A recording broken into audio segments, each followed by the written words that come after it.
तो describe the classification of amino acids on the basis of their chemical composition. Now सबसे पहले हमें समझना पड़ेगा अमीनो एसिड्स क्या होते हैं। इसकी भी हमने एक अलग से लेक्चर वीडियो में एक्सप्लेन किया हुआ है कंप्लीटली, तो वहां पे भी जाके आप समझ सकते हो।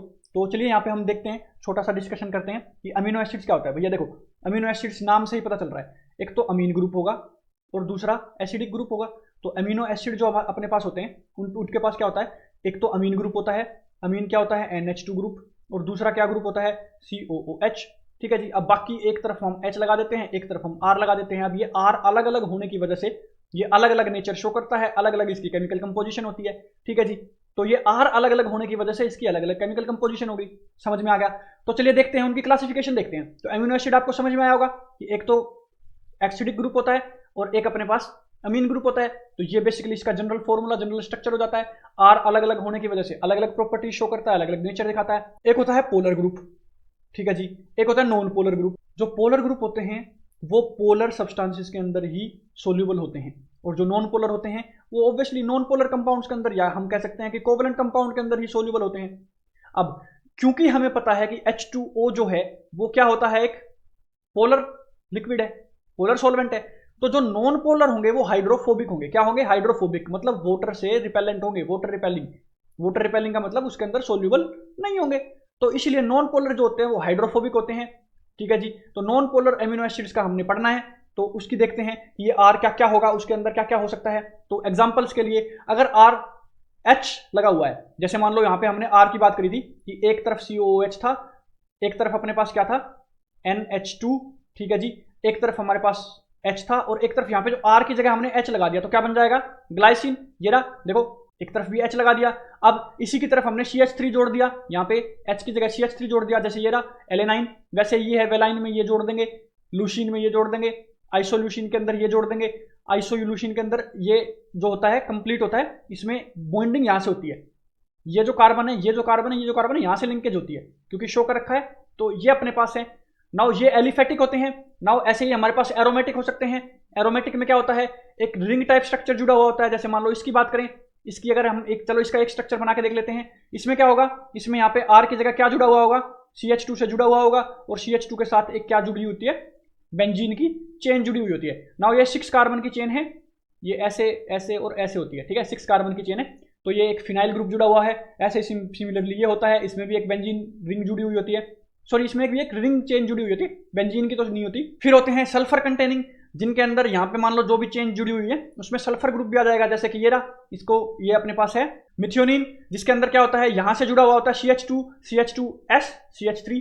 ये अपने पास अगर जुड़ा हुआ है तो वो बेसिकली क्या हो जाएगा, MET से इसको डिनोट करते हैं। नाउ ये जो अपने पास हैं ये सारे के सारे क्या होते हैं, वाटर रिपेलेंट होते हैं, हाइड्रोफोबिक होते हैं, नॉन पोलर नेचर के होते हैं। नाउ नेक्स्ट केमिकल कंपोजिशन की अगर हम बात करें तो क्या होते हैं, पोलर।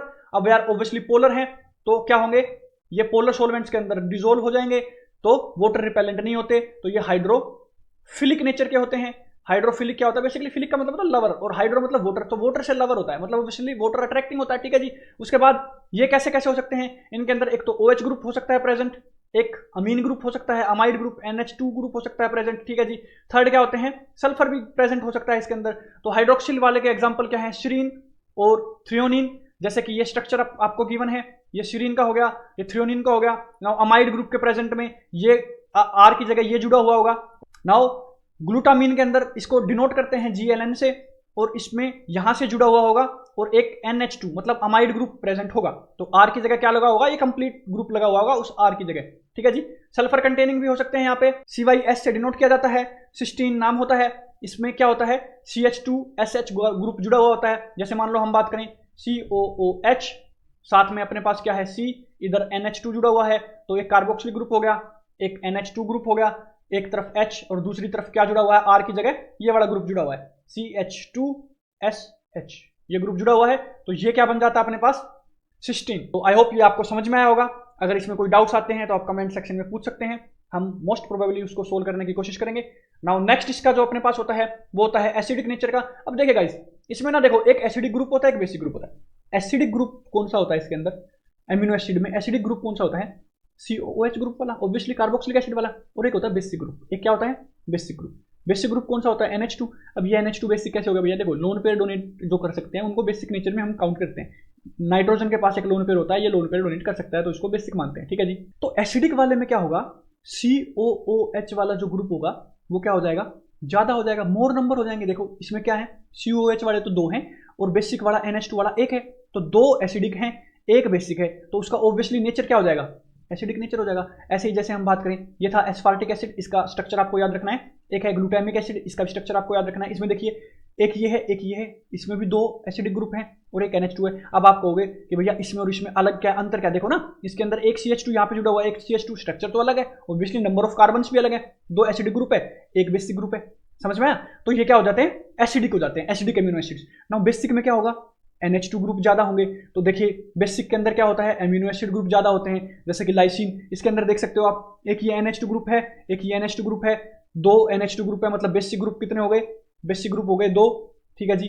और एसिडिक ग्रुप देखिए एक है COOH, तो कितना है, COOH ग्रुप कितने हैं, एक ग्रुप है, तो ये देखिए ऑब्वियसली क्या हो गया, बेसिक नेचर का हो गया, इसलिए बेसिक अमीनो एसिड हो गया। नाउ एक होता है आर्जिनाइन, ARG से इसको डिनोट करते हैं, देखिए एक NH2 ग्रुप, दूसरा NH2 ग्रुप, एक NH ग्रुप ये रहा जिसमें डबल बॉन्ड उनके साथ है, तो देखिए एक सिर्फ क्या है, COOH ग्रुप है, तो इसके अंदर बेसिक ग्रुप ज्यादा हो गए, बेसिक ग्रुप ज्यादा हो गए किससे, एसिडिक ग्रुप से, तो एसिडिक से बेसिक ज्यादा हो गए, तो ये क्या हो गया, बेसिक अमीनो एसिड्स का पार्ट हो गया। तो आई होप ये आपको समझ में आया होगा। आप इनकी डेफिनेशन भी लिख सकते हो।